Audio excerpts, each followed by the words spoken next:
Okay, let this be the intro to part 59 of the haul truck series. The first clip that you're going to see on this was done during a power outage, and I shot it because that's when I had time. I do hauling, as you know. I'm building a haul truck, so that hauling is word of mouth. I don't go on load boards and try and find loads. It's all word of mouth, and usually it only happens a day in advance that I find out about it. So I've got to kind of shoot videos on other things around that, and one time being, we had a power outage and I needed to film something, so I just did it. So here we go. Okay, I'm back over here to the haul truck, and in the last clip that I shot, I told you that I was going to check the distance to make sure that it was going to track right, the distance from the front axle to the rear axle, and make sure it was parallel. Well, I just kind of did that, and I'm a little discouraged. It's off 3/4 of an inch. Now what the issue is, these bars, these torque bars, and by the way here, just as a little side note, I'm holding a cordless light, an LED cordless light, because the power just went off. But anyways, these torque bars are in a fixed position, and those torque bars are attached to the bracket and attached to the bracket that kind of envelopes the axle housing. So the bracket fits snugly around the axle housing. So I have no play with them other than to try and figure out something to do with them. So I'm 3/4 of an inch farther back on this side than I am on the other side. So I guess what I could do is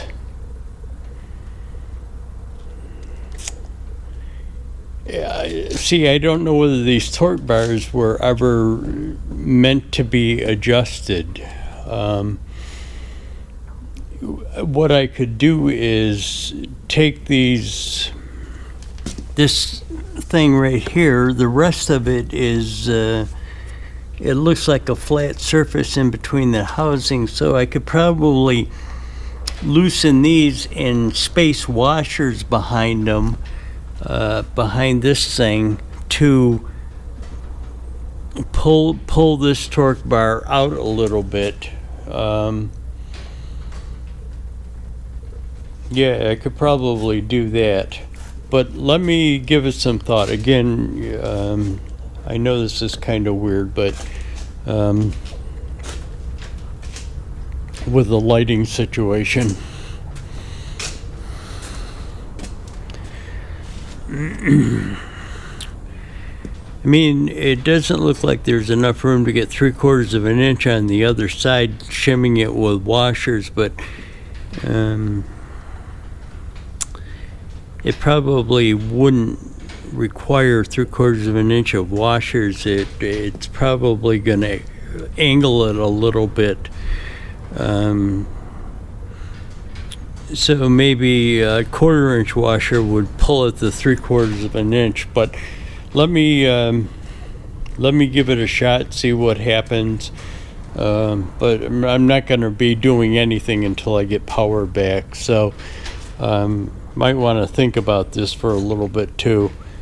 But anyways, kind of a dark shop.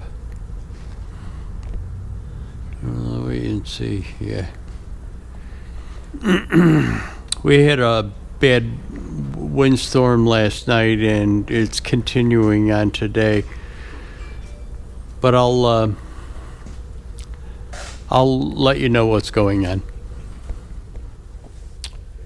Okay, I'm back over here to the back of the haul truck, and you just saw the video clip of where I had found out that pulled the tapes back and found out that there was 3/4 of an inch difference in it. So this is probably a week later. I had to make some hauls and stuff, and wasn't in the shop, and had other things that I needed to get onto. But okay, Freddy's humor for the day. About a week ago, I told you I made a haul, and one of the hauls that I made, I had to deliver the steel to a construction company, and there was this extremely attractive Italian woman there. Petite. I love petite women. I love hot, attractive women. All of a sudden, I'm editing this video, and I noticed that I've started to talk with my hands. I had never noticed that before. Irony? Subconscious thoughts? I don't know. So we're back over here at the back of the haul truck. And we know that right as of now, the way that I pulled the tape, there's 3/4 of an inch difference. Well, okay, so I need to figure out what is going on here. I pulled the tape, put lines on the thing, set the brackets evenly. So what I need to do is double check my measurements, make sure that the brackets are good. Not that there's probably, if the brackets were off, there's probably nothing I could do about it. I'm not going to elongate the holes so that I can shift one of the brackets back or forth. That wouldn't be a very good practice. It could lead to, when the truck is operating, shifting back and forth in the holes. So what I need to do is try and figure out what's going on here. Is it the positioning of the brackets? Is there a difference in the torque bar from one side of the axle to the other? Was that the way it was done? So I need to pull some measurements on it. But one of the things that I did is, you can see I've got a plumb bob laying down there, and here is my line. So the frame is not level or even with where it was when I originally set the measurements. So what I want to do, the other issue is that the jack stand is kind of in the way of the tape measure, or the jack stand presents an obstacle to the tape measure. Let's put it that way. So what I want to do, get this frame kind of back down to where it was when I pulled the measurements to begin with. What I'll do is I'll pick it up, take the jack stands to the rear of the frame and put them under there and kind of level it out to where it was before. Then I'm going to start looking at double checking the measurement against the axle to make sure that it is 3/4 of an inch out. Double checking the frame, the bracket location to make sure that I got them right when I put them in there. And then trying to figure out what's going on. Is there a difference in the size of the torque rods from one side to the other? It doesn't appear that one is shimmed differently than the other, or shimmed at all from side to side. But I'll take a look at that, see where this is coming about, where the problem is that the axle is off, if it's off, and trying to come up with a resolution on how to fix it. So let me go about putting the frame back to where it was to begin with, and I'll bring you back when I know more. Okay, so I just double checked the axle again, and it is still out the 3/4. Actually, it's closer to an inch than it is the 3/4. So let me start figuring out what the issue is. Double check the bracket that off of that parallel line to make sure that I got the bolts into the bracket the exact same on both sides. And after I've done that, then I'm going to start looking at the length of that torque bar. I'm kind of just a little baffled right now as to what it is. Is there a possibility that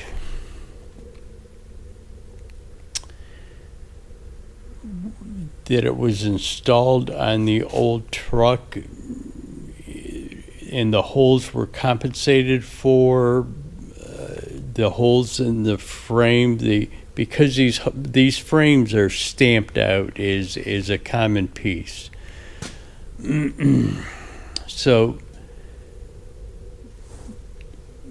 maybe the holes were from one side to the other on the existing truck frame offset a little bit to,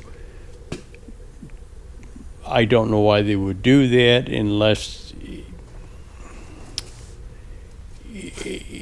it was a mistaken manufacturing and the recompensated. I don't know why they would do that. Not really sure what's going on. So let me just explore more. I'll bring you back. Okay, we're back to real time, and why I'm at real time doing this is because I shot a clip explaining to you what the issue was, and for some reason the file's corrupted and I can't download it. But anyways, let me just explain this to you. I looked at this situation and I'm thinking, I just can't believe that there's something different on this, that there's a different length torque bar. Not using my hands, by the way. Or looked for shims in here to see if one was shimmed and not the other, and they were not shimmed.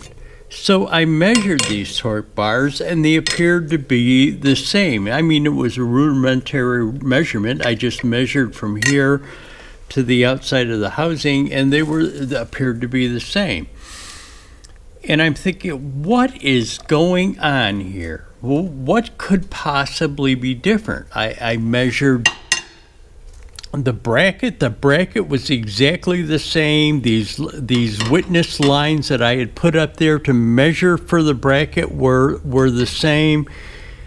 The bracket off of the witness lines were the same. What could possibly be different? The whole thing hinged on this torque bar. And I measured it and remeasured it, and nothing was different between the two sides. There was no shims in between anywheres. And I'm thinking something is wrong here. I'm not doing something right. So I said, I wonder if I take a center measurement, drop a plumb bob off the center of this axle hub and draw a line, what will happen then? And that's exactly what I did. Dropped a plumb bob off of each side and took a straight edge and put between the two marks and measured that line, and lo and behold, it's not off. It appears to be off maybe a 1/16 of an inch, but there could be a possibility that I wasn't holding the plumb bob exactly on center on one side or the other. But so in overall, all of that work being done to measure and figure out what was going on was for naught. It was just the housing of the axle that was throwing me off, throwing the measurement off. I probably should have never measured to that housing to begin with. So all of that was for naught. But it's things that like that happen that kind of let's not call it waste your time, but have a tendency of taking your mindset off of the task at hand and kind of trying to figure out what is wrong, when in reality there was absolutely nothing wrong to begin with. But things like that happen, I guess, in a build project. I'll bring you back. Okay, I'm back over here at the rear of the haul truck, and it's been days since I've made a video on this.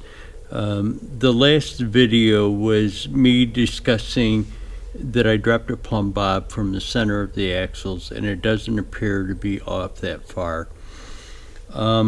So the only take that I can get on this is probably I should have never measured off of the axle housing and concerned myself to begin with.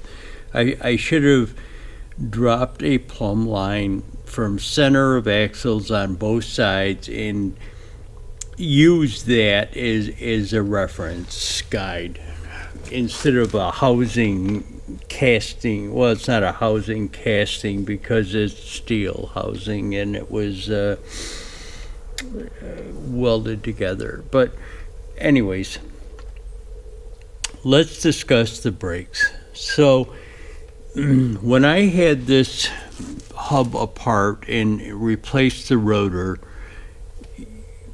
I never thought about the brakes, how they were secured, the housing, the secures, the caliper. I was never concerned about that because it wasn't an issue at the time.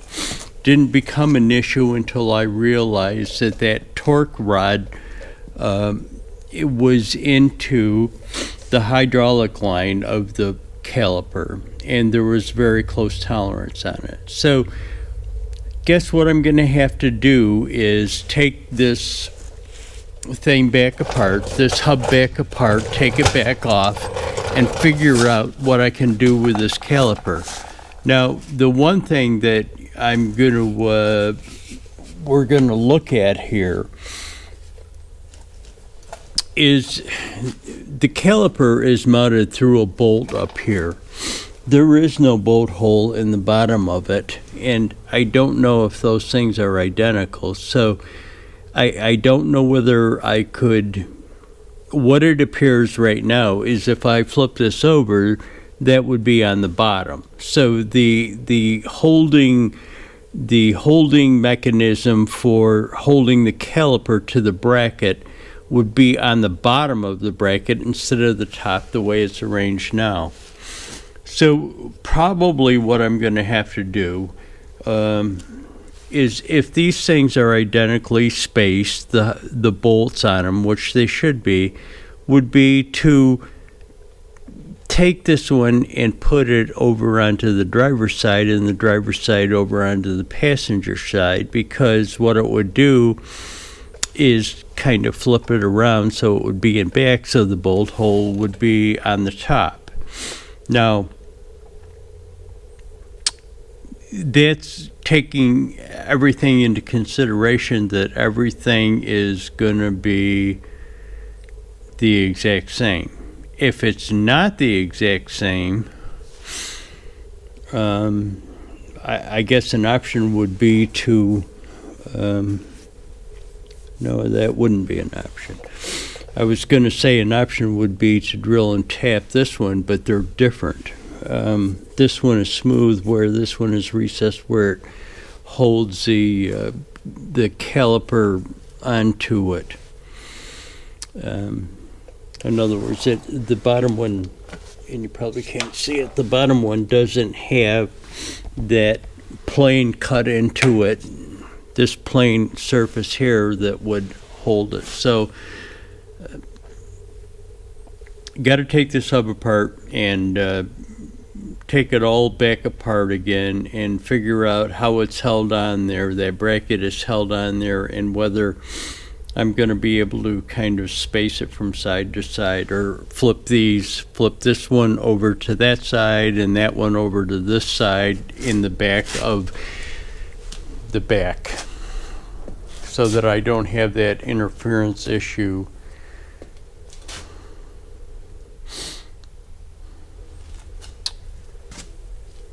so that I don't have that interference issue with what I was looking at just now, given pause, have that interference issue because that torque rod bracket sticks proud of this. And I was thinking, you know, if I flip it over here, is this going to be an interference issue? But it's not, because again, that torque rod bracket sticks proud of this thing, so there would be more room in there. But anyways, let me bring you back.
Okay, as you saw from the video, I got the hub and rotor off.